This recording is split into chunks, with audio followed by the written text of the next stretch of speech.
रात का वक्त था। गांव सुखपुर में चारों तरफ सन्नाटा छाया हुआ था। खेतों के बीच से आने वाली ठंडी हवा दरख्तों को हिला रही थी।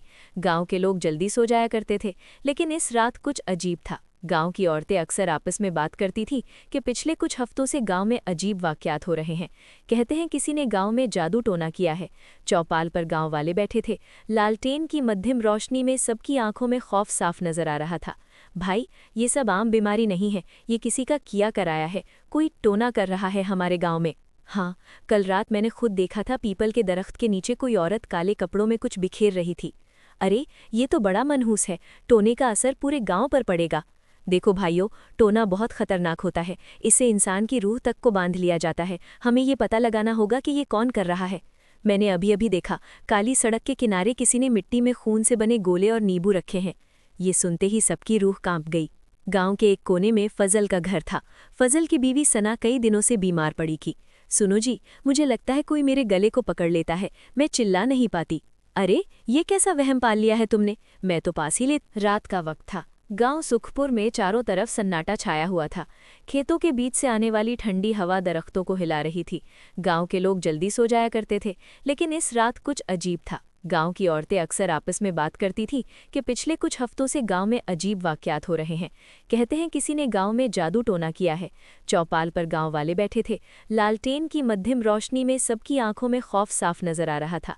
भाई, ये सब आम बीमारी नहीं है, ये किसी का किया कराया है। कोई टोना कर रहा है हमारे गांव में। हाँ, कल रात मैंने खुद देखा था, पीपल के दरख्त के नीचे कोई औरत काले कपड़ों में कुछ बिखेर रही थी। अरे, ये तो बड़ा मनहूस है। टोने का असर पूरे गांव पर पड़ेगा। देखो भाइयों, टोना बहुत खतरनाक होता है। इससे इंसान की रूह तक को बांध लिया जाता है। हमें ये पता लगाना होगा कि ये कौन कर रहा है। मैंने अभी अभी देखा, काली सड़क के किनारे किसी ने मिट्टी में खून से बने गोले और नींबू रखे हैं। ये सुनते ही सबकी रूह कांप गई। गांव के एक कोने में फजल का घर था। फजल की बीवी सना कई दिनों से बीमार पड़ी थी। सुनो जी, मुझे लगता है कोई मेरे गले को पकड़ लेता है। मैं चिल्ला नहीं पाती। अरे, ये कैसा वहम पाल लिया है तुमने? मैं तो पास ही लेटा रहता हूँ। नहीं जी, ये वहम नहीं है। कल रात मैंने साफ देखा, कोई परछाई मेरे सिरहाने खड़ी थी और उसके हाथ में खोपड़ी थी। अगले दिन सुबह गांव के तालाब के पास बच्चे खेलने गए तो उन्होंने देखा कि किनारे पर कई नींबू, कोयले की राख और लाल धागों में बंधी हड्डियां पड़ी थी। बच्चों ने शोर मचाया और गांव के लोग इकट्ठे हो गए। अरे देखो, ये तो साफ टोने की निशानी है। अरे, अब तो कोई शक ही नहीं बचा। कोई हमारे गांव को बर्बाद करना चाहता है। आज रात मुझे पूजा करनी होगी, वरना इसका असर और बढ़ जाएगा। इस रात गांव के लोग डर से जल्दी जल्दी अपने घरों में बंद हो गए। अचानक हवा तेज चलने लगी। नीम और पीपल के दरख्त जोर जोर से हिलने लगे। बचाओ, कोई मुझे खींच रहा है। फजल ने उसे कसकर पकड़ लिया, लेकिन उसने देखा कि सना का जिस्म खुद ब खुद दरवाजे की तरफ खिंच रहा है, जैसे कोई गायबी ताकत उसे घसीट रही हो। पंडित जी, कोई जल्दी आइए, सना को बचाइए। फजल की चीख सुनकर आधी रात में गांव के कई लोग दौड़े आए। सना जमीन पर तड़प रही थी। उसके हाथ पैर ऐंठ रहे थे, आंखें उलट चुकी थी। ए खुदा, ये औरत तो भूत प्रेत से ग्रसिदा लगती है। नहीं, ये सब उसी टोने का असर है। पंडित फौरन मंत्र पढ़ते हुए कमरे में आए। इसे कसकर पकड़ लो, किसी भी हालत में इसे बाहर मत जाने देना। फजल और दो गांव वालों ने सना को कसकर पकड़ा। पंडित जी ने मंत्रोच्चार शुरू किया। अचानक लालटेन की लौ जोर से कांपने लगी।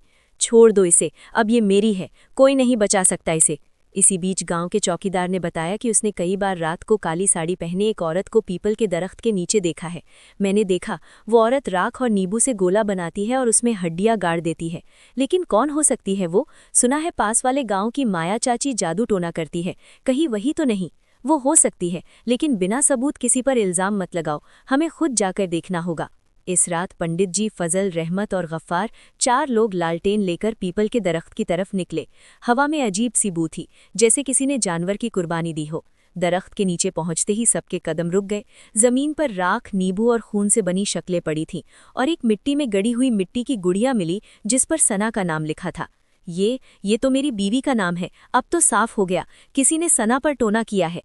अचानक पास की झाड़ियों से सरसराहट हुई। सबने देखा काली साड़ी पहने एक औरत झुककर कुछ बुड़बुड़ा रही है। उसके हाथ में एक मिट्टी का घड़ा है। वही औरत। वो फटाफट अंधेरे में गायब हो गई। अगले दिन सुबह गांव में ये खबर फैल गई। ये टोना अगर बढ़ गया तो पूरा गांव तबाह हो जाएगा। हमें इस औरत को पकड़ना होगा बेटा, लेकिन ये काम इतना आसान नहीं है। इधर सना की हालत और बिगड़ गई। वो कई बार खुद ब खुद घर से निकलने लगती, जैसे कोई गायबी ताकत उसे बुला रही हो। इस रात शामून ने बताया कि उसने तालाब किनारे उस औरत को देखा। उसकी हंसी सुनकर मेरी रूह कांप गई। वो बोली, सना अब मेरी होगी, उसकी रूह मैं ले जाऊंगी। लोगों को अजीब परछाइयां नजर आने लगी थी। पंडित शुक्रदीन ने चौपाल पर सबको इकट्ठा करके कहा, सब लोग मेरी बात गौर से सुनो। इस गांव पर काले जादू का साया है। पर पंडित जी, हमें क्या करना होगा? हमें उस औरत को पकड़ना होगा जो टोना कर रही है, लेकिन याद रखना, उसकी नज़र से मिलते ही आदमी पागल भी हो सकता है। इधर सना की हालत बहुत बिगड़ गई। उसका जिस्म दिन ब दिन कमज़ोर होता जा रहा था। उसके चेहरे पर अजीब किस्म की निशान उभरने लगे। कभी वो पागलों की तरह हंसती तो कभी जोर जोर से रोने लगती। तुम सब नहीं बचा पाओगे मुझे, मैं तो उसी की हूँ, वो मुझे बुला रही है। फजल डरकर पीछे हट गया। ए खुदा, मेरी बीवी को बचा लो। इस रात चौकीदार ने फिर काली साड़ी वाली औरत को देखा। उसने फौरन गांव वालों को खबर दी। पंडित जी, फजल, रहमत और गफ्फार लालटेन लेकर उस तरफ भागे। तालाब के किनारे चांदनी रात में वो औरत खड़ी थी, उसके हाथ में मिट्टी का घड़ा। वो अजीब मंत्र पढ़ रही थी। अरे पापिन, ये क्या कर रही है तू? औरत ने आहिस्ता आहिस्ता मुड़कर उनकी तरफ देखा। उसकी आंखें लाल थीं, उसके होठों से खून टपक रहा था। आ गए तुम सब। जिसे बचाना चाहते हो उसे तो मैंने पहले ही बांध चुकी हूँ, अब कोई नहीं छुड़ा सकता। तू कौन है? तुम्हारी सना की किस्मत मैंने लिख दी है, उसकी जिंदगी की डोर अब मेरे हाथ में है। अपना नाम बता, वरना अग्नि देवता की सौगंध खाकर कहता हूँ, तुझे यहीं जलाकर राख कर दूंगा। तेरा नाम माया है।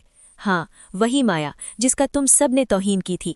ये तो वही है। हाँ, तुम सब ने मुझे मनहूस कहकर निकाल दिया, मेरे बच्चों को भूख से मरने दिया। अब मैं एक एक से बदला लूंगी, और सना, वो मेरे टोने की पहली शिकार है।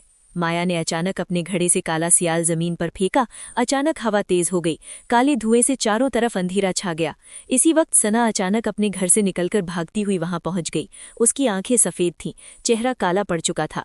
माँ, मैं आ गई। सना, ये तो क्या कह रही है? देखा, अब ये मेरी बेटी है, इसकी रूह मैंने अपने काले मंत्र से बांध ली है।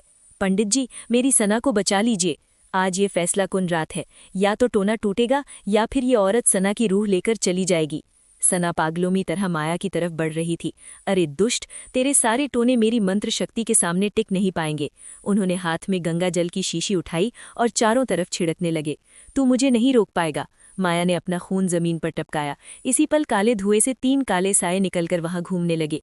उनकी आंखें अंगारों जैसी लाल थीं। ये तो प्रेत है।